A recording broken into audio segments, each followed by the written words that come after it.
Yan, may allergic rhinitis na naman ako.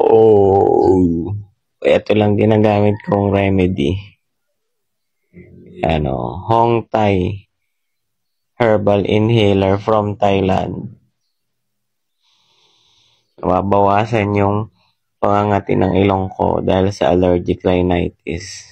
Pwede rin to sa mga may vertigo. Wala akong boses, pasensya na. Tsaka sa mga mahihiluhin. Yan. Kaya pag hinihingal ka, baradong ilong mo. Oh. Kita nyo yung loob niyan. Herbal yan. Wala pa 100 pesos. Check out nyo na rin.